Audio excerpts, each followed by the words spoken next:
Hey there, OrthoBullets podcast listeners. Today's episode of the OrthoBullets podcast is sponsored by Bullet Cards, which are now live on orthobullets.com and coming soon to the Bullets app.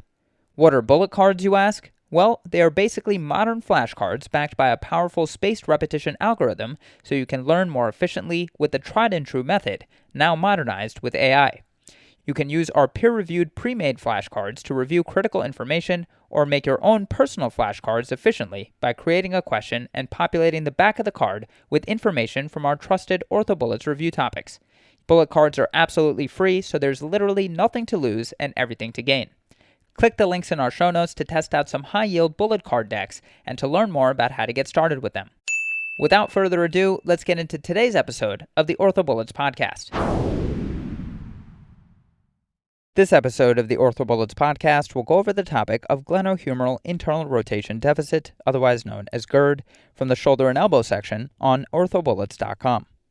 Let's start this episode with a quick summary.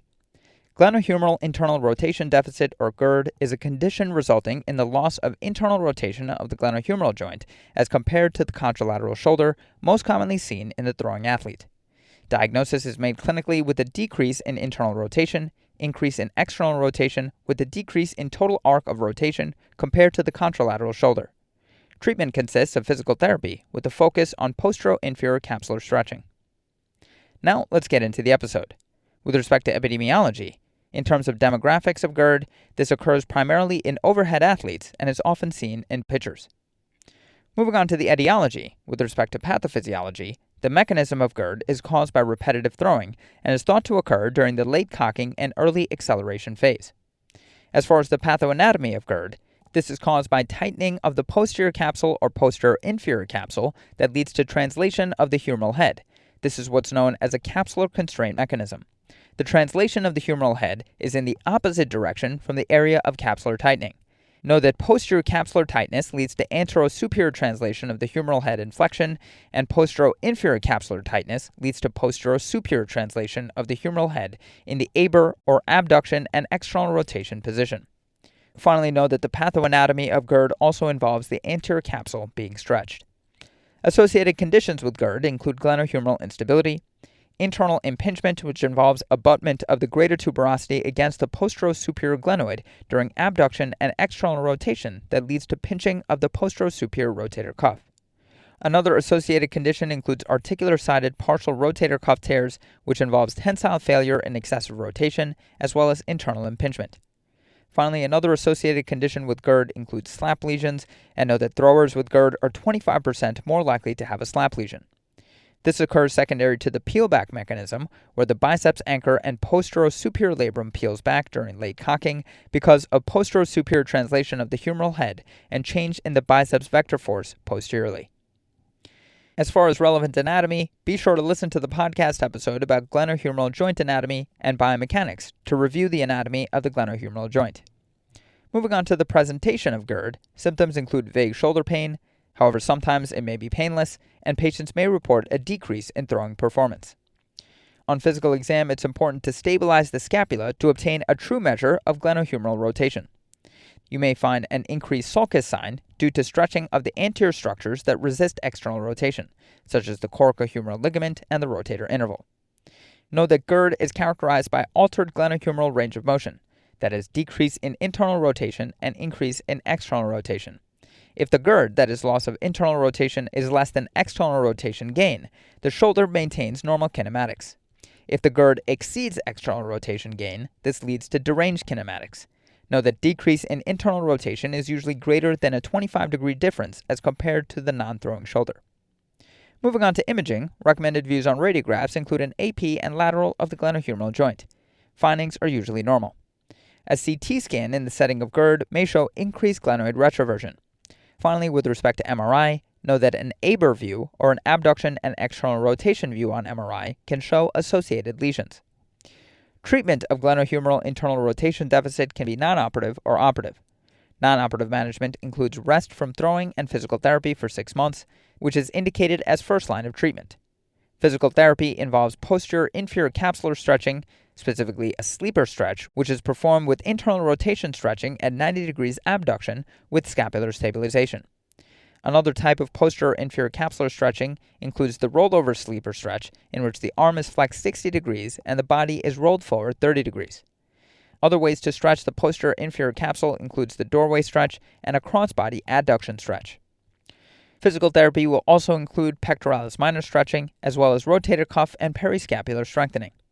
In terms of outcomes, know that 90% of young throwers respond to sleeper stretches/physical therapy.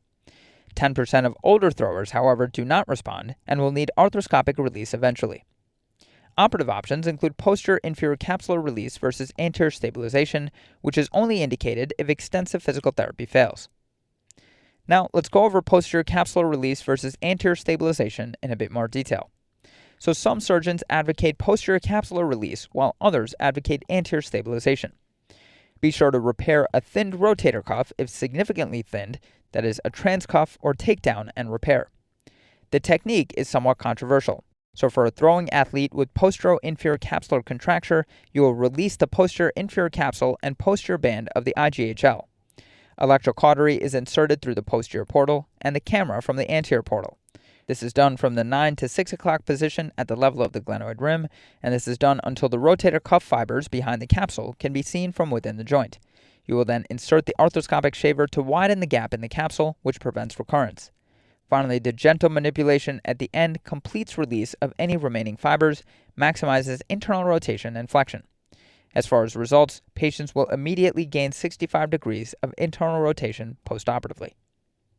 Okay, so now that we've gone over the major points about this topic, let's go over a few questions to apply the information and get a sense of how this topic has been tested on past exams. First question. A 20-year-old male college-level thrower complains of chronic right shoulder pain and has been prescribed formal physical therapy with stretches consisting of laying in the lateral position on the affected side with the arm forward flexed to 90 degrees, elbow flexed 90 degrees, and pushing the ipsilateral forearm towards the table. What is the correct diagnosis and the associated physical examination finding? And the choices are 1. Adhesive capsulitis and greater than 25 degrees decrease in affected shoulder internal rotation compared to the contralateral shoulder. 2. Glenohumeral internal rotation deficit or GERD and greater than 25 degrees decrease in the affected shoulder internal rotation compared to the contralateral shoulder. 3. Posterior labral tear and less than 15 degrees decrease in the affected shoulder internal rotation compared to the contralateral shoulder. 4. Adhesive capsulitis and less than 15 degrees decrease in the affected shoulder internal rotation compared to the contralateral shoulder. And 5. Glenohumeral internal rotation deficit or GERD and less than 15 degrees decrease in the affected shoulder internal rotation compared to the contralateral shoulder.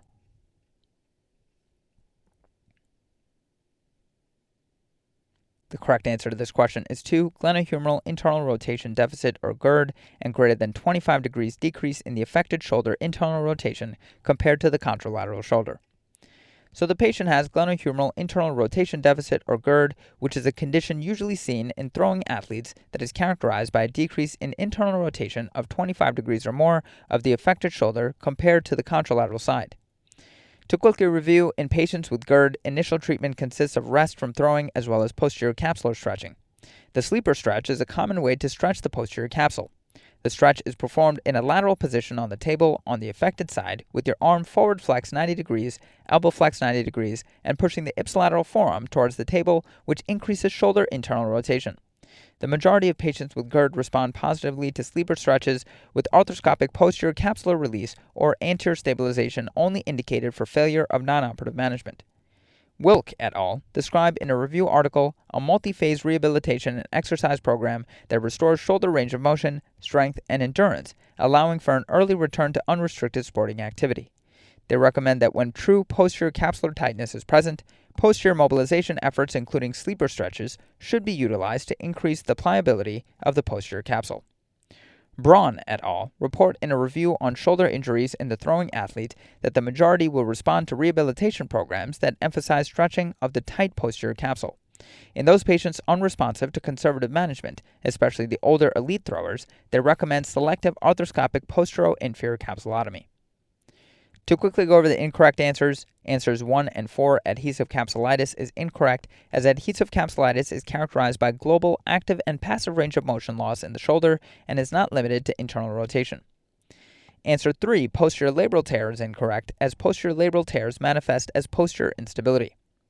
Finally, answer 5, GERD and a less than 15-degree decrease in the affected shoulder internal rotation compared to the contralateral shoulder is incorrect, as clinically relevant GERD classically manifests with internal rotation deficits of at least 25 degrees, with some studies demonstrating deficits of up to 50 degrees. And moving on to the final question. A 19-year-old right-hand dominant collegiate pitcher presents for worsening right shoulder pain and decreased velocity. On physical exam, he has decreased internal rotation but increased external rotation on his right compared to the left side. He has pain and tenderness over his coracoid. An MRI arthrogram is performed and is normal. Which of the following is the next best step in management? And the choices are 1, weighted ball throwing program, 2, subacromial steroid injection, 3, arthroscopic biceps tenodesis and subacromial decompression, 4, arthroscopic capsular release, and 5, pectoralis minor stretching and sleeper stretches.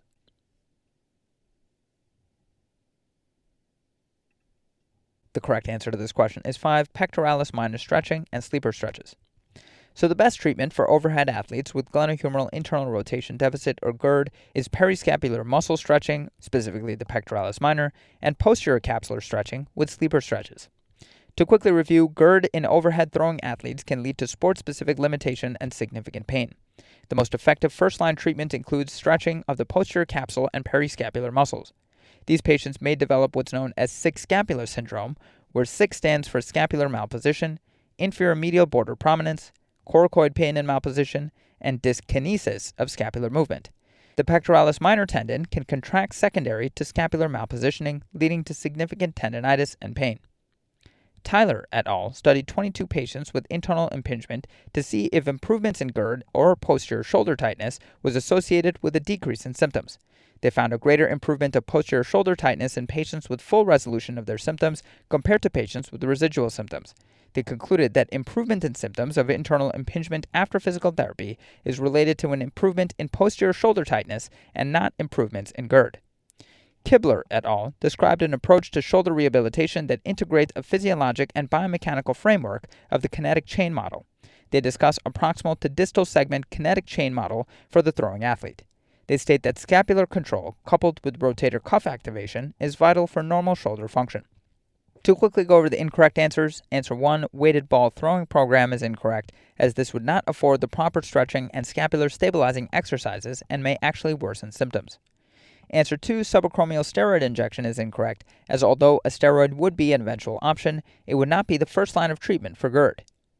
And finally, answer 3, arthroscopic biceps tenodesis and subacromial decompression, and answer 4, arthroscopic capsular release, are both incorrect, as any arthroscopic procedure for GERD should be reserved for extremely severe cases, as patients often improve with the proper rehab programs alone.